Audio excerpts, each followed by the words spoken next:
بعد کے زمانے میں صحابہ کے بعد سے ہی ایک انتہا پسندی امت میں آئی، ساری رات جاگنا۔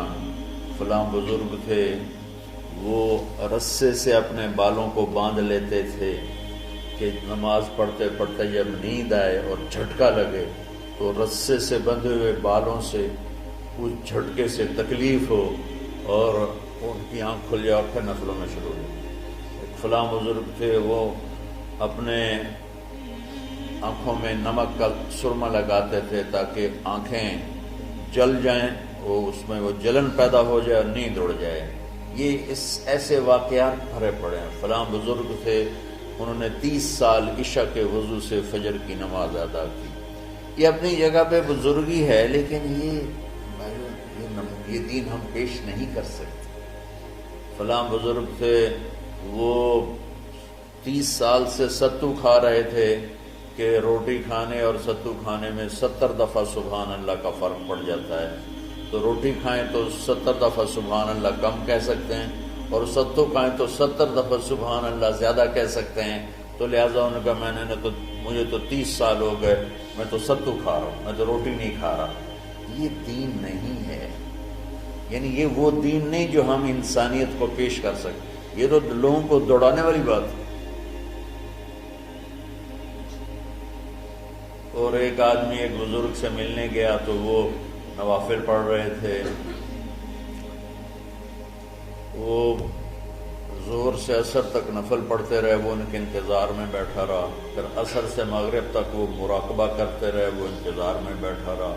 پھر مغرب سے عشاء تک وہ نفل پڑھتے رہے، وہ بیچارہ انتظار کرتا رہا۔ پھر عشاء کے بعد پھر نفل شروع کیے تو تہجد تک نفل پڑھتے گئے اور وہ بیچارہ پیچھے بیٹھا ہوا۔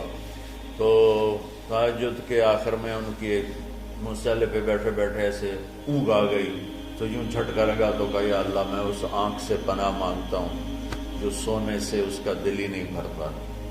اور پھر اس کے بعد فجر کی نماز پڑھ کے اشراق تک بیٹھے رہے، پھر اشراق پڑھے، اخیر وہ بیچارہ اٹھی کے واپس آ گیا۔ لگتا ہے نہ ویلی کوئی نہیں۔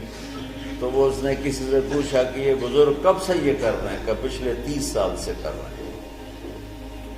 یہ راہبانیت کی شکل ہے، یہ وہ دین نہیں جو ہم لوگوں کو پیش کریں گے تو وہ کہیں گے واہ واہ واہ واہ کیا دین ہے بھائی، قبول کرو۔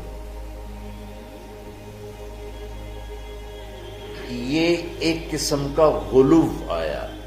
میں ایک حدیث سناتا ہوں، بخاری شریف میں بھی ہے، مجھے اب ہر شے بھول گئی، لیکن وہ ہے نہی الغلو۔ اس طرح کر کے آپ لوگ زیادہ جانتے ہوں گے جو پڑھ رہے ہیں کہ غلو سے نہیں۔ حدیث آپ کو سب کو یاد ہوگی کہ 3 صحابہ آئے اللہ کے نبی کے گھر اور پوچھا کہ اللہ کے نبی رات کیسے گزارتے؟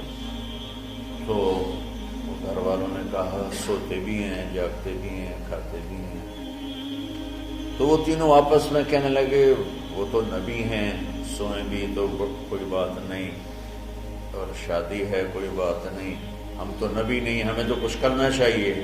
ایک نے کہا کہ میں ساری زندگی روزہ نہیں چھوڑوں گا، ایک نے کہا کہ میں ساری زندگی سوؤں گا نہیں، ایک نے کہا میں ساری زندگی شادی نہیں کروں گا۔ تو دیکھنے میں تو واہ واہ کیا بڑی بزرگی ہے بھائی، بڑے بزرگ ہیں۔ ہمارے نبی کو پتہ چلا، آپ نے تینوں کو بلا لیا، کہا تم مجھ سے زیادہ اللہ سے ڈرنے والے ہو، میں تم سے انا اتقاکم یا اخشاکم، الفاظ آپ لوگ کو زیادہ یاد ہوں گے لیکن مفہوم میں صحیح پیش کر رہا ہوں۔ آپ نے کہا میں تم سے زیادہ اللہ کو جانتا ہوں، تم سے زیادہ اللہ سے ڈرتا ہوں، میں سوتا بھی ہوں، میں کھاتا بھی ہوں، میں روزے بھی رکھتا ہوں، میں چھوڑ بھی دیتا ہوں، میری بیویاں بھی ہیں، میں اپنی بیویوں کے پاس بھی جاتا ہوں۔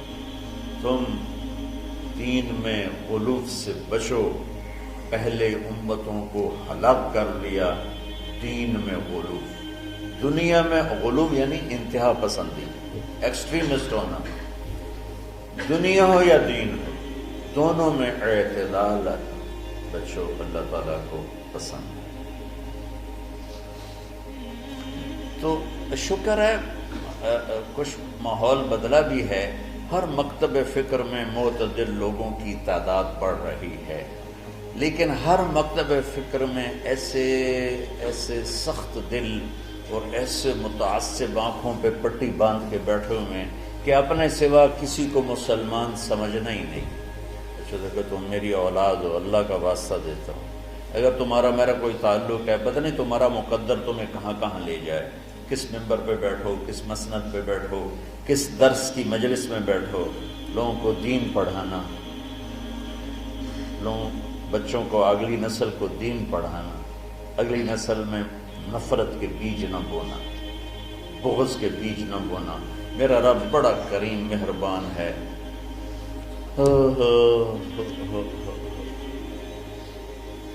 جواد وسیم صاحب آتے رہتے ہیں نا، ان بھی ماشاءاللہ یہ بہت بڑے اداکار تھے اسٹیج کے، تو اسٹیج کی دنیا بڑی غافل دنیا ہے، ہر گناہ وہاں ہوتا ہے، ہر عیب وہاں ہوتا ہے۔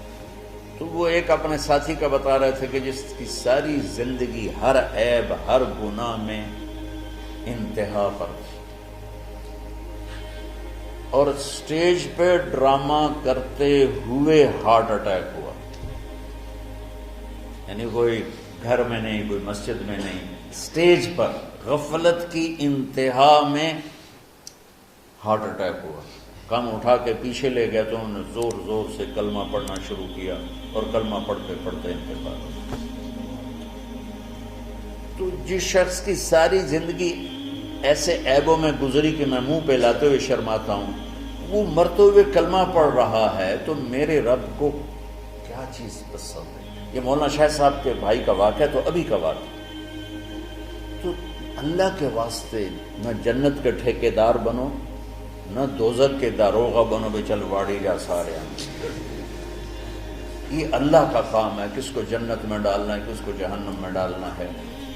یغفر لمن یشاء ویعذب من یشاء، بس ایک اللہ نے کہا ہے کہ ان اللہ لا یغفر ان یشرک بہ، دیکھو میرے بندوں میں شرک معاف نہیں کروں گا، ویغفر ما دون ذلک لمن یشاء، باقی جس کو چاہوں معاف کر دوں۔ کیوں؟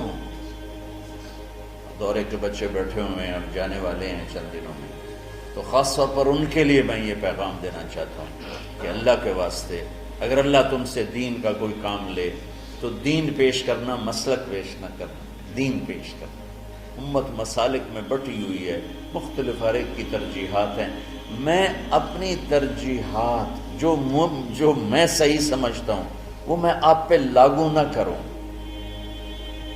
ایک مثال دے رہا ہوں کہ اس کی مثال کیا ہے کہ میں کہتا ہوں بچوں نماز پڑھو، یہ تو ہے دین۔